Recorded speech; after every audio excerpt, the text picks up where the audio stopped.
অনেক চুরাচুরি কইরা যখন পিস্তল দেখা নিয়েছে এখন লামছে, লামার পরে আবার পাইছা আমরা এই খাবার খাওয়াই হয়তো বিষ মাখাই দিছো তুমি, আর এগুলো আমরা দেখাই তখন খাইয়া মারা যাইতাম, এই পরিকল্পনা তুমি করছো যে পাইছা আমাকে তুমি খাই তুই ভাই ও না খাওয়াইতাম খাইতাম না, আল্লাহ খাওয়াইলে খাইবো,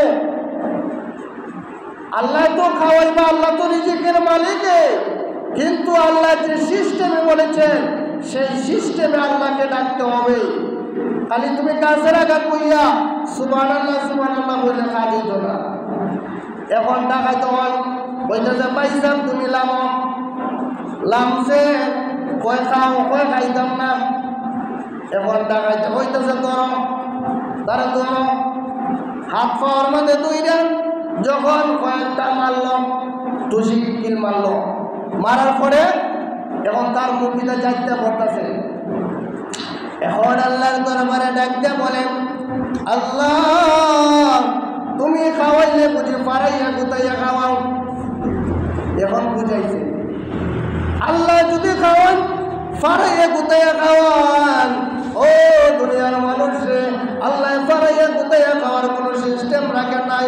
আল্লাহ হলেন রিজিকের মালিক, আল্লাহ যেভাবে বলছেন সেভাবে চলতে হবে, সেভাবে ইবাদত করার কথা সেভাবে করতে হবে, যেভাবে নামাজ পড়ার কথা সেইভাবে নামাজ পড়তে হবে, যেভাবে আল্লাহ বলছেন চলার জন্য সেইভাবে চলতে হবে, সদা সত্য কথা বলতে হবে, মিথ্যা কথা বলা যাবে না।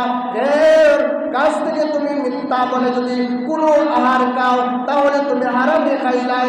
তুমি ব্যবসা করো ভালো কথা, কিন্তু তুমি হাতের মধ্যে তসবি সূরা লইয়া টিপাও, আর সেদিকে ওজনের মধ্যে কম দাও, নাম মাপের মধ্যে কম দাও। আর তুমি যদি একটা পণ্যকে 10 টাকায় দা কিনতে আনো ও 20 টাকা, তাহলে মিথ্যা কথা কইলাই, ঠিক না? অনেকে ফোনের মধ্যে যদি তাকে বাঙ্গার গুণ কয় আমি কদম তুলি হয় কিনা, কিন্তু এইগুলা হয়তো মিথ্যা কথা কইল, কিন্তু বুঝতে পারে না এই কথা কইলে কি গুনাহ হবে। কিন্তু দয়াল নবীজি বলেন যারা একটা মিথ্যা কথা বলবে ওই ব্যক্তিকে 70,000 বছর জাহান্নামের আগুনের মধ্যে জ্বালাইবা। তাহলে আমরা মিথ্যা কথা বললে এখন যদি সব মনে করেন তাহলে মিথ্যা কথা কইন, আর একটা মিথ্যা কথা বললে 70,000 বছর জাহান্নামের আগুনে জ্বলতে হবে। 3 জায়গার মধ্যে মিথ্যা কথা বলা যায়, তাছাড়া মিথ্যা বলা হারাম। কোনোভাবে মিথ্যা বলা যাবে না, কোনোভাবে মিথ্যা কথা বলা যাবে না, শুধু 3 জায়গা ছাড়া। কইতাম পরে আবার 3 জায়গা লয়ে আপনার মিথ্যা কথা শুরু করে দিবা, তারপরে বুঝে নেই তো সিস্টেম জানা দরকার আছে।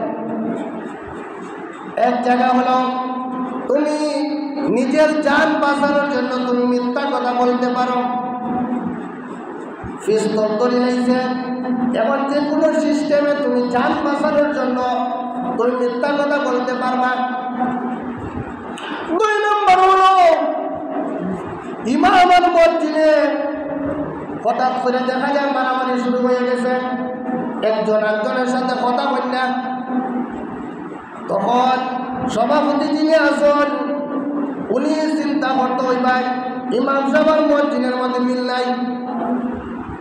আগে একসাথে দোকানে চা খাইতা নাস্তা খাইতা, এখন দেখা যায় আজান দেওয়ার পরে তাই একদিকে আর ইমাম সাহেব একদিকে।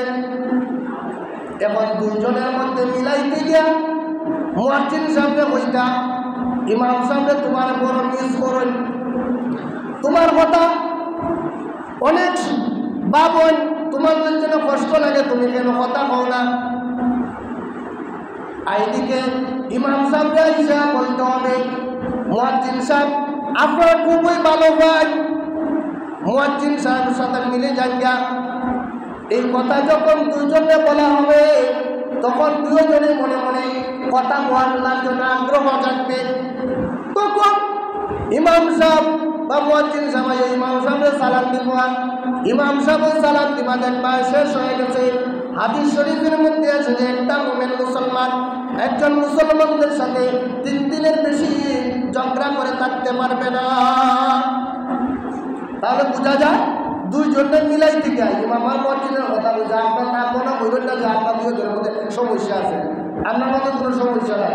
কিন্তু এইভাবে দুইজন যদি ঝগড়া করে কথা বলে না তাহলে মিলাই দিবেন, তাতে মিথ্যা কথা বলা যায় যাচ্ছে। আর একটা হইল 3 নাম্বার হইল, এটা হলো গুরুত্বপূর্ণ কথা, যদি আপনার ওয়াইফকে খুশি করার জন্য আপনি মিথ্যা কথা বলতে পারেন।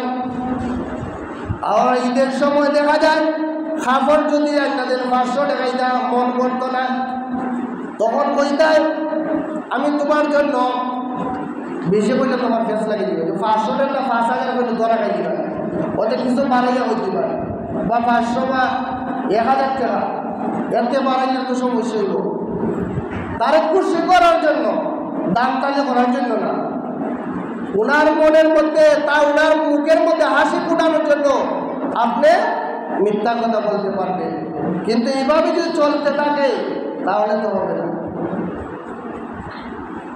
আল্লাহ পাক রব্বুল আলামিন